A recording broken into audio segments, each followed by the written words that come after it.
ఏపీలో కల్తీ మాఫియా రాజ్యమేలుతోంది. కల్తీ మద్యం సరఫరా చేస్తూ టీడీపీ నేతలు అందినకాడికి దోచుకుంటున్నారు. వరుసగా 4వ రోజు కూడా భారీగా కల్తీ మద్యం పట్టుబడింది. ఇవాళ ఎన్టీఆర్ జిల్లా ఇబ్రహీంపట్నంలో భారీగా కల్తీ మద్యం పట్టుబడింది. టీడీపీ నేత జనార్దన్ రావు గౌడౌన్గా కల్తీ మద్యాన్ని గుర్తించారు. కల్తీ మద్యం కేసులో టీడీపీ నేత ఏవన్ జనార్దన్ కోసం పోలీసులు గాలిస్తున్నారు. టీడీపీ నేత జనార్దన్ ఆఫ్రికా పారిపోయినట్లు అనుమానిస్తున్నారు. ఇబ్రహీంపట్నంలోని అద్దేపల్లి జనార్దన్కు చెందిన ఏఎన్ఆర్ బార్ను సీజ్ చేశారు. టీడీపీ నేత జనార్దన్ విదేశాల్లో ఉన్నట్లు తెలిసిందని పోలీసులు తెలిపారు. ఇబ్రహీంపట్నంలోని అద్దేపల్లి జనార్దన్ రావుకు చెందిన ఏఎన్ఆర్ బార్ సీజ్ చేసినట్లు ఎక్సైజ్ సిఐ తెలిపారు. ప్రస్తుతం టీడీపీ నేత జనార్దన్ రావు విదేశాల్లో ఉన్నట్లు తెలిసిందని చెప్పారు. కల్తీ మద్యం కేసులో టీడీపీ నేత జనార్దన్ ఏవన్ నిందితుడు. ANR bar and restaurant Janardhan Rao పేరు మీదే ఉందని ఎక్సైజ్ సిఐ తెలిపారు. ఆ బ్లెండ్ కొన్ని క్యాన్స్లో ఉంది. తర్వాత ఎంటీ బాటిల్స్, పెట్ బాటిల్స్, తర్వాత లేబుల్స్, కొన్ని ఆల్రెడీ తయారు చేయడానికి సంబంధించిన ఈ బాటిల్ క్యాప్ని చేసేదానికి సంబంధించిన మెషిను, ప్లస్ కొంత ఆల్రెడీ ప్రిపేర్డ్ బాటిల్స్ ఇవన్నీ కూడా మనం ఐడెంటిఫై చేయడం జరిగింది.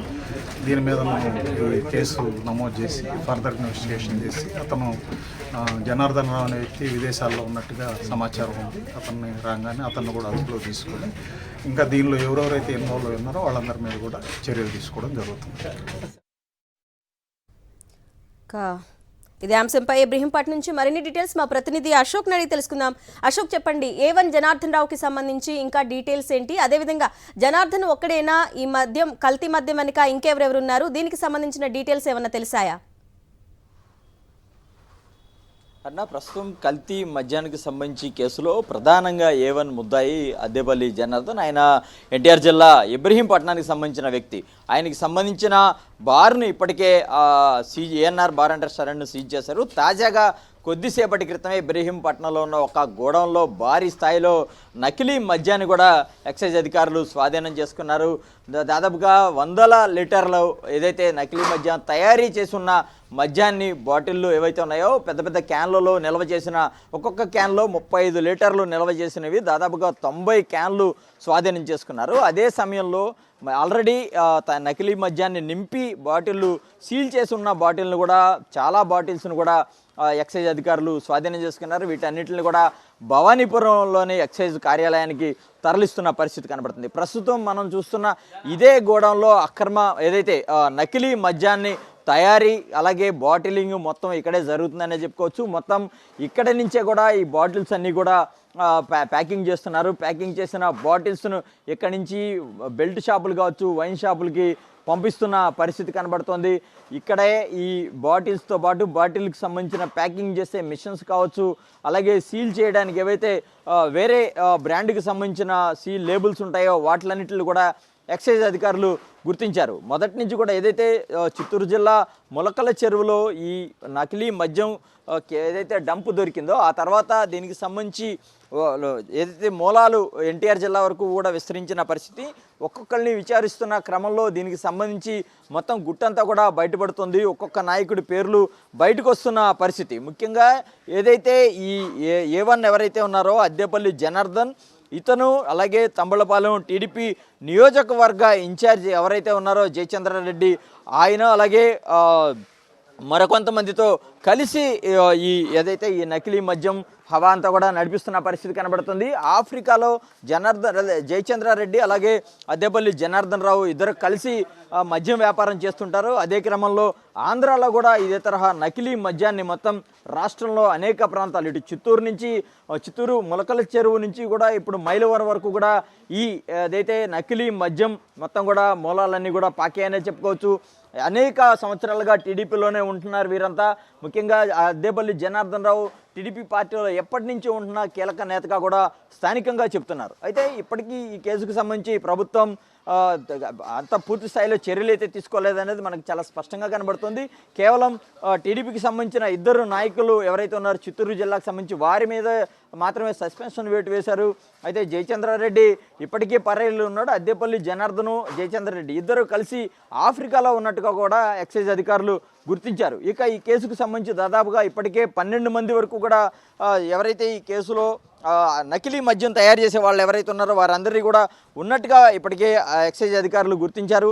ఈ క్రమంలో గడిచిన 4 రోజులుగా తనిఖీలు చేస్తున్న క్రమంలో పెద్ద స్థాయిలో నకిలీ మద్యం అయితే కూడా పట్టుబడుతున్న పరిస్థితి కనబడుతుంది. ఈరోజు ఉదాహరణ మనం ఇక్కడ ఇబ్రహీంపట్నంలో చూస్తే కనుక ఇప్పుడు మనం చూస్తున్న ఏవైతే ఈ సంచులు ఏవైతే ఉంటాయో ఈ బ్యాగుల నిండా కూడా నకిలీ మద్యానికి సంబంధించి తయారీకి ఉపయోగించే బాటిల్సే. ఇవన్నీ కూడా ఈ ప్లాస్టిక్ బాటిల్స్ లాగా ఉన్నాయి. ఈ బాటిల్స్లో వీటిని నకిలీ మద్యాన్ని ఫిల్ చేసి వీటిని నేరుగా ఇక్కడి నుంచి బెల్ట్ షాపులకు పంపిస్తున్నారు. ఇట్లాంటివి కొన్ని వందలు కొద్దిసేపటి క్రితమే ఎక్సైజ్ అధికారులు స్వాధీనం చేసుకున్నారు. ఎక్సైజ్ అధికారులు స్వాధీనం చేసుకున్న బాటిల్స్ సంఖ్య భారీగా ఉంటుంది. అదే సమయంలో ఇక్కడ ఎక్సైజ్ అధికారులు స్వాధీనం చేసుకున్న దాంట్లో నకిలీ మద్యాన్ని తయారు చేసి బాటిలింగ్ చేయడానికి బాటిల్స్లో నింపడానికి సిద్ధంగా ఉంచిన దాదాపుగా 20,000 లీటర్ల వరకు కూడా వారు స్వాధీనం చేసుకున్నట్టుగా కూడా మనకు తెలుస్తుంది. అయితే ఈ కేసుకు సంబంధించి ముమ్మరంగా వైపు ఎక్సైజ్ అధికారులు దర్యాప్తు కొనసాగిస్తున్న పరిస్థితి కనబడుతుంది. రోజుకో ప్రాంతంలో దీనికి సంబంధించి నకిలీ మద్యం బయటపడుతున్న పరిస్థితి కనబడుతుంది. ఈరోజు కూడా తమ్మళ్ళపల్లి నియోజకవర్గంలో దీనికి సంబంధించి తనిఖీలు అయితే కూడా సాగుతున్నాయి. ఏదైతే దీనికి సంబంధించి నకిలీ మద్యానికి సంబంధించిన తయారీ దానికి సంబంధించిన ఎవరైతే పోలీసులు ప్రస్తుతం అరెస్ట్ చేశారో అతని వద్ద దాదాపుగా ఒక డైరీ స్వాధీనం చేసుకున్నారు. ఆ డైరీలో 72 ఏవైతే బెల్ట్ షాపులు ఉంటాయో ఆ బెల్ట్ షాపులకు వీటిలన్నింటినీ కూడా సప్లై చేసినట్టుగా కూడా గుర్తించారు. ఇక మనం చూస్తే ఈ షాపులో ఏదైతే ఇప్పుడు మనం చూస్తున్న ఈ క్యాన్స్ ఏవైతే ఉన్నాయో ఇలాంటి క్యాన్లు మెటీరియల్తో నిండా ఉన్నాయి. దాదాపుగా 90 క్యాన్లను ఎక్సైజ్ అధికారులు స్వాధీనం చేసుకున్నారు. ఇక మనం ఈ మిషన్ చూస్తే కనుక ఏదైతే నకిలీ మద్యాన్ని తయారు చేసిన తర్వాత ఈ మిషన్ ద్వారా వాటిని బ్రాండెడ్ వైన్ ఏదైతే మద్యం బాటిల్స్ ఉంటాయో వాటి తరహాలోగా లేబుల్స్ వేసి వాటిని ఇక్కడి నుంచి ప్యాకింగ్ చేసి పంపిస్తున్న పరిస్థితి కనబడుతుంది. మొత్తానికి ఈ నకిలీ మద్యానికి సంబంధించి కీలకమైన సూత్రధారి A1గా ఉన్న అద్దేపల్లి జనార్దన్ రావుకు సంబంధించిన గోడౌన్లోనే ఈ తరహాలో భారీగా ఈ నకిలీ మద్యాన్ని స్వాధీనం చేసుకోవడం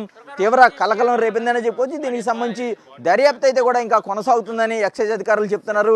ఇప్పుడు ఇక్కడ పట్టుబడిన ఈ మెటీరియల్ అంతా కూడా భవానీపురంలో ఉన్న ఎక్సైజ్ కార్యాలయానికి తరలించారు. మొత్తం స్వాధీనం చేసుకున్న మెటీరియల్కి సంబంధించిన విలువ ఎంత ఉంటుంది, మొత్తం ఎన్ని లీటర్లు ఎన్ని బాటిల్స్ ఉంటాయి అనేది ఒక లెక్క చెప్తాము. కొద్దిసేపట్లో దీనికి సంబంధించిన పూర్తి సమాచారాన్ని ఇచ్చేందుకైతే కూడా ఎక్సైజ్ అధికారులు సిద్ధంగా ఉన్నారు. ఇంత రెచ్చిపోతున్న కూటమి నేతల పేర్లు మరీ ముఖ్యంగా టీడీపీ నేతల పేర్లు బయటకు రావద్దని చెప్పేసి అధికారులకు ఆదేశాలు ఇచ్చినట్లుగా వార్తలు వస్తున్నాయి. ఖచ్చితంగా ఈ మొత్తం వ్యవహారం వెనుక అటు ఎవరైతే తమ్మళ్ళపల్లి నియోజకవర్గ టీడీపీ ఇన్ఛార్జి వెనక కావచ్చు, ఇటు అద్దేపల్లి జనార్దన్ రావు వెనక టీడీపీకి సంబంధించిన ముఖ్యంగా రాయలసీమకు సంబంధించిన కీలకమైన టీడీపీ నేత ఉన్నారనేది చాలా ప్రధానంగా తెలుస్తుంది. అందుకే ఈ కేసును మొదటి నుంచి కూడా కొంత ఇంటెన్సిటీ తగ్గించాలి, అంటే నీరు కార్చే ప్రయత్నమే చేస్తున్నారని చెప్పుకోవచ్చు. ఎవరి పేర్లు కూడా బయట పెట్టొద్దంటూ కూడా ఎక్సైజ్ అధికారుల మీద తీవ్రస్థాయిలో ఒత్తిడి చేస్తున్నట్టుగా కూడా మనకు సమాచారం అందుతుంది. ఎందుకంటే నిన్న సాయంత్రం జనార్దన్ రావుకు సంబంధించిన బార్ అండ్ రెస్టారెంట్ మీద తనిఖీలు చేశారు. తనిఖీలు చేసి సీజ్ చేసి వెళ్ళిపోయారు. ఈ ఉదయం కూడా తనిఖీలు చేశారు, కానీ ఎలాంటి ఆధారాలు దొరకలేదని చెప్తున్నారు. కానీ జనార్దన్ రావుకు సంబంధించిన ఆయన సోదరుడు ఎవరైతే ఉన్నారో ఆయన అదుపులోకి తీసుకుని ప్రశ్నించిన ఎక్సైజ్ అధికారులకు ఈ స్థాయిలో భారీ స్థాయిలో ఏదైతే ఈ నకిలీ మద్యం బాటిల్స్ ఏవైతే ఉన్నాయో ఇవన్నీ కూడా బయటపడ్డాయి. అతను ఇచ్చిన సమాచారం మేరకే వీటిలన్నింటినీ కూడా స్వాధీనం చేసుకున్నారు. మరికొన్ని ప్రాంతాల్లో కూడా మేము తనిఖీలు చేస్తాం. ఖచ్చితంగా దీనికి సంబంధించి ఎక్కడెక్కడైతే నకిలీ మద్యం ఉంటుందో వాటిలన్నింటినీ మేము గుర్తించే పనిలో ఉన్న ఈ కేసుకు సంబంధించి ఫాలోఅప్ చేస్తామని వీరు చెప్తున్నారు. కానీ ఖచ్చితంగా ప్రభుత్వంలో ఉన్న పెద్దలు ఎవరైతే ఈ ప్రధానమైన నిందితులుగా ఉన్నారో నకిలీ మద్యంలో వారందరికీ కూడా అండగా ఉంటున్నారు. వారి పేర్లు బయటికి రాకుండా వారి మీద చర్యలు లేకుండా చూసేందుకు వాటిని ఈ కేసుల నుంచి తప్పించేందుకైతే కూడా తెర వెనుక ప్రయత్నాలు అనేవి జరుగుతున్నాయని చాలా స్పష్టంగా తెలుస్తుంది. ఎందుకంటే ఉమ్మడి చిత్తూరు జిల్లాలో వీరికి సంబంధించి నకిలీ మద్యానికి సంబంధించి భారీ స్థాయిలో డెన్లు ఉన్నట్టుగా కూడా మనకు సమాచారం అందుతుంది. తెలుగు రాష్ట్రాల్లో ముఖ్యంగా ఆంధ్రప్రదేశ్లో 2 చోట్ల ఈ నకిలీ మద్యం తయారు చేసే ప్లాంట్లను వీరు ఏర్పాటు చేసుకున్నట్టుగా కూడా తెలుస్తుంది. అలాగే పొరుగు రాష్ట్రంలో కూడా వీరికి సంబంధించి నకిలీ మద్యాన్ని తయారు చేసే ఒక ప్లాంట్ను కూడా ఏర్పాటు చేసినట్టుగా కూడా మనకు సమాచారం అందుతుంది. అయితే దీనికి సంబంధించి కేవలం ఎన్టీఆర్ జిల్లానే కాదు, గుంటూరు జిల్లాకు సంబంధించి కూడా మరికొంతమంది నాయకుల పేర్లను తెర మీదకు తెస్తున్నారు.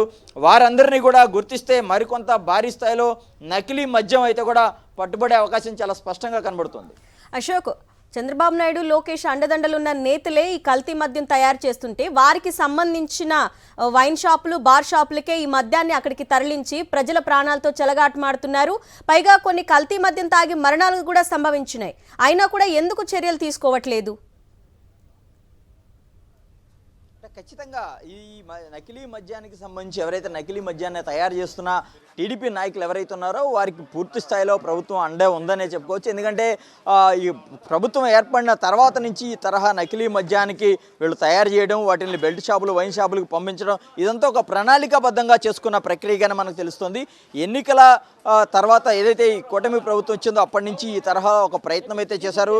ప్రధానంగా కూటమి ప్రభుత్వం వచ్చిన తర్వాత ప్రభుత్వం ఆధ్వర్యంలో వైన్ షాపులు లేకుండా బయట మొత్తం సిండికేట్లకు ఇచ్చేసింది, ప్రైవేట్ వ్యక్తులకు ఇచ్చింది. దీంతో ప్రభుత్వానికి మద్యం వ్యవస్థ మీద ఒక పట్టు అనేది లేకుండా పోయింది. ఎవరైనా సరే ఆ మద్యం షాపుల నుంచి నాణ్యత లేని మద్యాలను కూడా అమ్మవచ్చు. అయితే చంద్రబాబు నాయుడు చాలా క్లియర్గా చెప్పారు, 99 రూపాయలకే నాణ్యమైన ఏదైతే మద్యాన్ని ఇస్తామని చెప్పారు. కానీ ఈ తరహాలో నకిలీ మద్యాన్ని తయారు చేసి తమ పార్టీకి సంబంధించిన నాయకులు ఎవరైతే ఉన్నారో వారి బార్లు, రెస్టారెంట్లు, వైన్ షాపులు కావచ్చు, లేదంటే వారికి సంబంధించిన బెల్ట్ షాపుల ద్వారానే ప్రజలకు పంపించి వారి ఆరోగ్యంతో చెలగాటమాడుతున్నారని చాలా స్పష్టంగా మనకి తెలుస్తుంది.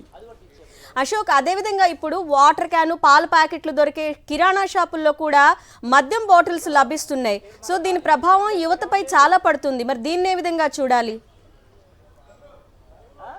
ఖచ్చితంగా ప్రస్తుతం ఏపీలో చూస్తే ప్రతి చోట, ప్రతి జిల్లాలో, ప్రతి గ్రామంలో కూడా అనేక గ్రామాల్లో ప్రతి చోట బెల్ట్ షాపులు భయంకరంగా వెలిసాయి. మొత్తం టీడీపీ నేతల కనుసన్నల్లోనే ఈ బెల్ట్ షాపులు నడుస్తున్న పరిస్థితి. వాస్తవాన్ని చూస్తే కృష్ణా జిల్లాకు సంబంధించిన ఎక్సైజ్ మంత్రి కొల్లు రవీంద్ర సొంత నియోజకవర్గంలోనే బెల్ట్ షాపులు లెక్కకు మించి ఉన్నాయని సొంత పార్టీ నాయకులే ఆరోపిస్తున్న పరిస్థితి. అదే పరిస్థితి ఇక్కడ దాదాపుగా ప్రతి నియోజకవర్గంలో ఉంది. కేవలం గ్రామాలే కాదు, పట్టణాలనే కాదు, అన్ని చోట్ల విచ్చలవిడిగా బెల్ట్ షాపులు అందుబాటులోకి వచ్చాయి.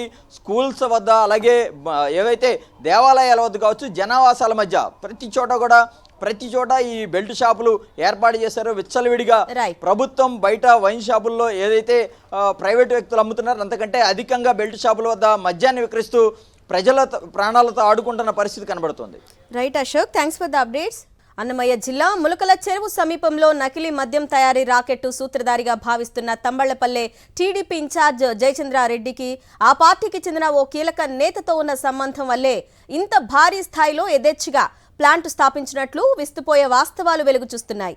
నకిలీ మద్యం తయారీ వ్యవహారంతో తలెత్తిన డ్యామేజ్ పరిస్థితిని చక్కబెట్టేందుకు ప్రభుత్వ పెద్దల ఆదేశాలతో రాయలసీమకు చెందిన ఓ మంత్రి రంగంలోకి దిగారని సమాచారం. కళ్లకు కనిపిస్తున్న ఆధారాలు, ఈ మధ్య కాలంలో జరిగిన పరిణామాలు చూస్తుంటే ఈ కేసులో ఏవన్గా కేసు నమోదైన అద్దేపల్లి జనార్దన్ రావును ముందు పెట్టి జయచంద్రారెడ్డి కథ నడిపించారని స్పష్టమవుతోంది. జయచంద్రారెడ్డిది ములకల చెరువు సొంత మండలం. విజయవాడకు చెందిన జనార్దన్ రావుతో జయచంద్రారెడ్డికి కాలేజీ రోజుల నుంచే స్నేహం ఉంది. తిరుపతిలో చదువుకుంటున్న రోజుల్లో ఇద్దరి మధ్య ఉన్న స్నేహం జయచంద్రారెడ్డి సొంత మండలంలో నకిలీ మద్యం తయారీ కేంద్రాన్ని ప్రారంభించే స్థాయికి వచ్చింది. జయచంద్రారెడ్డి చంద్రబాబు సమక్షంలో టీడీపీలో చేరినప్పుడు ఆయన పక్కనే ఉన్నాడు. చంద్రబాబు చేతుల మీదుగా బి ఫామ్ను స్వీకరించే సమయంలోనూ జనార్దన్ రావు పక్కనే ఉన్నాడు. పైగా ఆ సమయంలో జనార్దన్ రావు చంద్రబాబుతో చాలాసేపు మాట్లాడినట్లు టీడీపీ వర్గాల సమాచారం. ఈ నేపథ్యంలో నకిలీ మద్యం రాకెట్పై ఆ పార్టీలో విస్తృతంగా చర్చ జరుగుతోంది.